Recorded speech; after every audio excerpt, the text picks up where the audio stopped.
एक गांव में एक धनी राम नाम का व्यक्ति रहता था। वह सिर्फ नाम का ही धनी था। उसके आर्थिक जीवन में बहुत सी समस्याएं थी। वह इतना निर्धन था कि कई बार उसे बिना कुछ खाए पिए ही सोना पड़ता था। लेकिन फिर भी वह किसी से कुछ नहीं मांगता था। वह रोज सुबह अपने घर से निकलता और कोई ना कोई छोटा मोटा काम करके अपना जीवन यापन करता। वह अकेला था, इस वजह से उसका ख्याल रखने वाला कोई भी नहीं था। एक दिन वह रोजाना की तरह अपने घर लौटकर आ रहा था। रास्ते में उसे जादू दिखाने वाला आदमी दिखता है। उसके चारों तरफ बहुत से लोगों की भीड़ होती है। धनी राम भी लोगों के बीच में जाकर खड़ा हो जाता है। अचानक जादूगर धनी राम को आगे आने को कहता है। धनी राम डरते हुए आगे बढ़ता है। जादूगर धनी राम से पूछता है, तुम्हारी जेब में कितने पैसे हैं?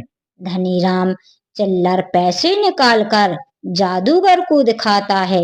तभी जादूगर रुमाल फैलाकर धनी राम से पैसे डालने को कहता है। धनी राम ने सारे दिन की मेहनत के बाद इतने पैसे ही इकट्ठे किए थे, इसलिए वह देना नहीं चाहता था। लेकिन फिर भी वह संकोच के कारण अपने पैसे जादूगर को दे देता है और जादूगर उन पैसों को रुमाल में दबाकर बीच में रख देता है। सभी दर्शक जादू देखने में मसरूफ हो जाते हैं, लेकिन धनी राम की नजर केवल उस रुमाल में होती है। उसे लगता है, अब मेरे पैसे मिलेंगे भी या नहीं। थोड़ी देर के बाद जादू का खेल खत्म हो जाता है और सभी लोग वहां से जाने लगते हैं। लेकिन धनी राम जादूगर से अपने पैसे वापस लेने के लिए इंतजार करता रहता है। तभी जादूगर को जाता देख धनी राम आवाज लगाता है, मेरे पैसे। लेकिन जादूगर बिना कुछ जवाब दिए आगे बढ़ता ही जाता है। धनी राम बहुत सहज व्यक्ति होता है, इसलिए वह जादूगर के पीछे नहीं भागता। उसे लगता है जादूगर ने उसे बेवकूफ बनाया है और वह दुखी मन से अपने घर वापस आ जाता है।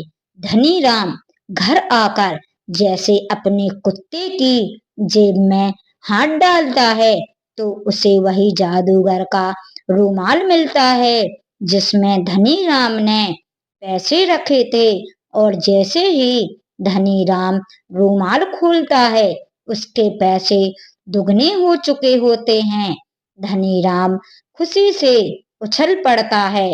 उसके लिए तो उसके पैसे ही बहुत थे, लेकिन रुमाल में दुगने पैसे मिलने से उसकी खुशी भी दुगनी हो जाती है। धनी राम जल्दी से पैसे निकालकर रुमाल को नीचे फेंक देता है और जल्दी से खाना बनाने में लग जाता है। धनी राम बहुत खुश होता है, इसलिए जल्दी खा पी कर सो जाता है। सुबह उठकर जैसे ही वह जूते पहनने के लिए नीचे झुकता है, वह देखकर तंग रह जाता है कि उसके पास 3 जूते हो चुके हैं। दरअसल रात को जो रुमाल धनी राम ने फेंका था, वह जूतों के ऊपर जा गिरता है और रुमाल की शक्ति की वजह से एक और जूता अतिरिक्त बन जाता है। धनी राम को यह चमत्कार समझ नहीं आता, इसलिए वह अपने दूसरे जूते को भी रुमाल से ढक देता है और जैसे ही वह रुमाल हटाता है, एक और अतिरिक्त जूता बन जाता है। धनी राम अपने बाहर बैठकर सोचने लगता है, मैं अमीर बन जाऊंगा।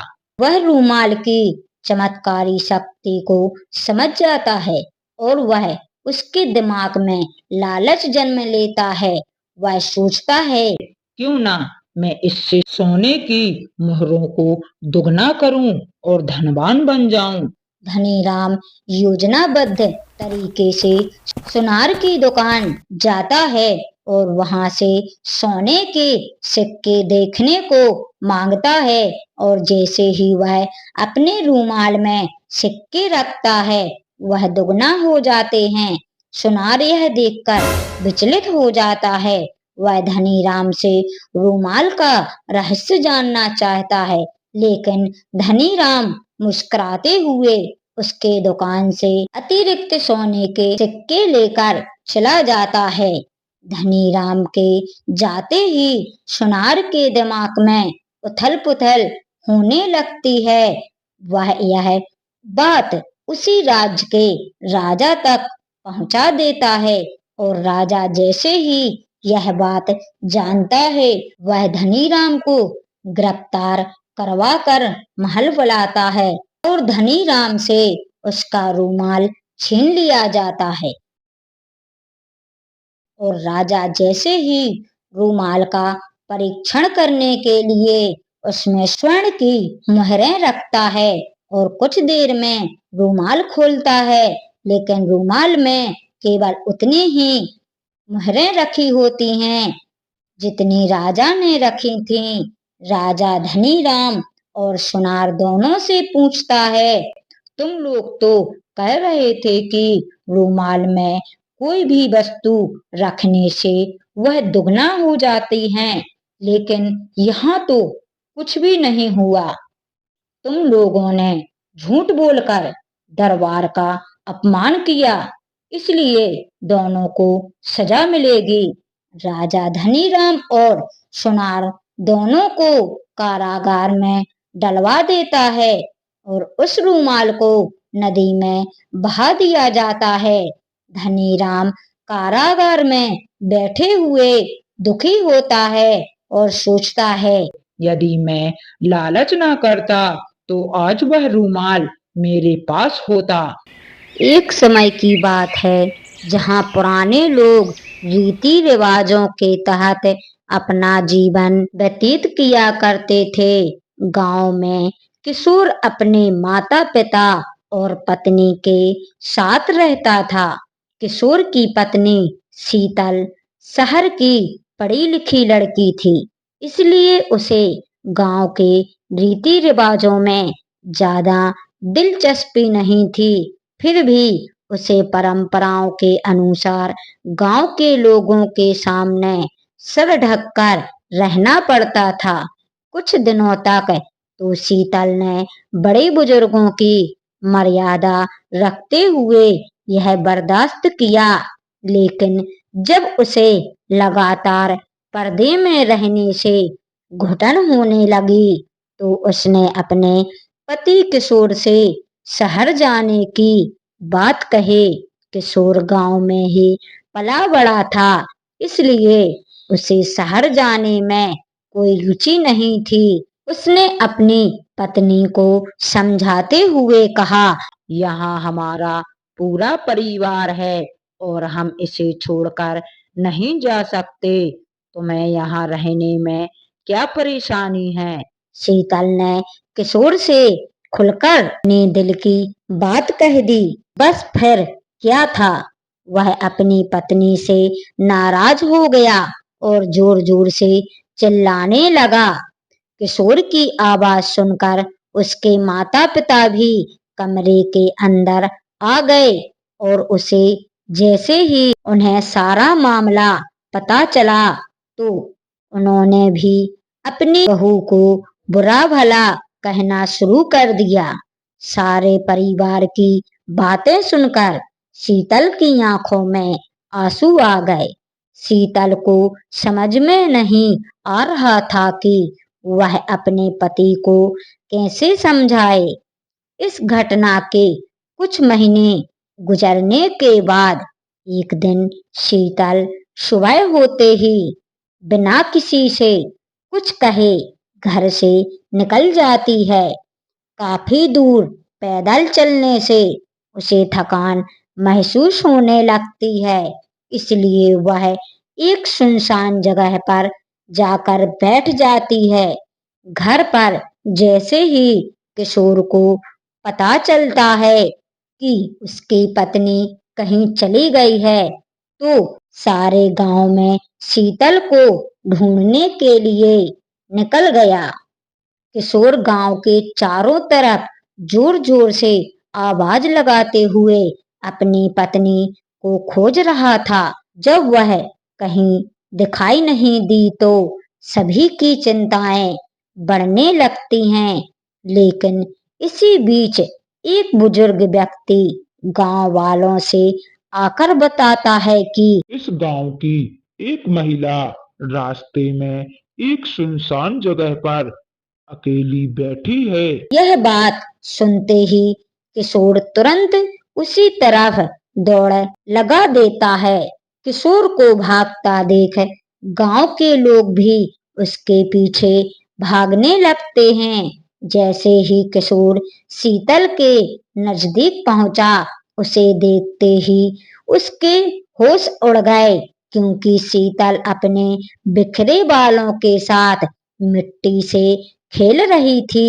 शीतल को ऐसी स्थिति में देख गांव वालों को लगा जरूर यह कोई भूत बला है जो शीतल के पीछे पड़ गई है। सभी ने शीतल को काबू में करने की बहुत कोशिश की, लेकिन शीतल सभी को धक्का मारते हुए जोर जोर से रोने लगी। उसके रोने की आवाज किसी पुरुष की तरह लग रही थी। जैसे तैसे करके शीतल को घर लाया गया। गांव के सभी लोगों को शीतल की हरकतें भूतिया गतिविधि की ओर इशारा कर रही थीं। इसलिए सभी ने तांत्रिक बुलाने को कहा। किशोर ने अपने कुछ रिश्तेदारों की सलाह से एक जाने माने तांत्रिक को बुलाया। तांत्रिक ने आते ही चारों तरफ एक घेरा बनाया और खतरे से बचने के लिए सभी को उस घेरे के अंदर रहने को कहा और शीतल के कमरे में अकेले ही चला गया। अंदर पहुंचते ही उसने शीतल को चेतावनी देते हुए कहा, साफ साफ बता दो यह नाटक क्यों कर रही हो, नहीं तो तुम्हें बहुत तकलीफ होगी। शीतल तांत्रिक को देखते ही आक्रामक होने लगी। तभी तांत्रिक ने शीतल के बाल पकड़कर दोबारा कहा, मैं अच्छी तरह से जानता हूँ भूत प्रेत नाम की कोई चीज नहीं होती। मैं कई वर्षों से इसी तरह लोगों के भ्रम दूर करता आया हूँ। तुम्हारे घर वालों को समझाना मुश्किल है, लेकिन तुम अच्छी तरह से जानती हो कि तुम यह नाटक कर रही हो।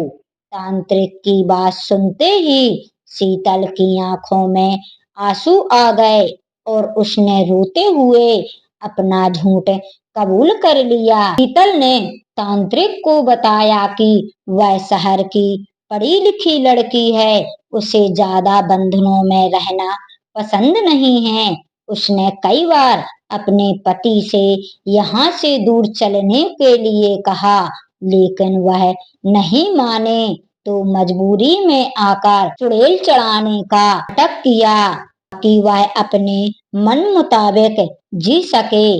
दरअसल तांत्रिक एक वैज्ञानिक था जो कई सालों से भूतों के नाम पर फैली हुई अफवाहों की सच्चाई दिखाने के लिए रिसर्च कर रहा था और उसी वजह से उसने तांत्रिक वेशभूषा अपनाई थी। उसने शीतल को सबके सामने चुड़ैल की हकीकत बताते हुए माफी मांगने को कहा। जैसे ही गांव वालों को पता चला कि यह ड्रामा कर रही है, तो उन्हें आज से पहले गांव में हुई सभी भूतिया घटनाओं पर संदेह होने लगा। तांत्रिक के समझाने पर शीतल के घर वालों ने उसे उसके पति के साथ शहर जाने की इजाजत दे दी।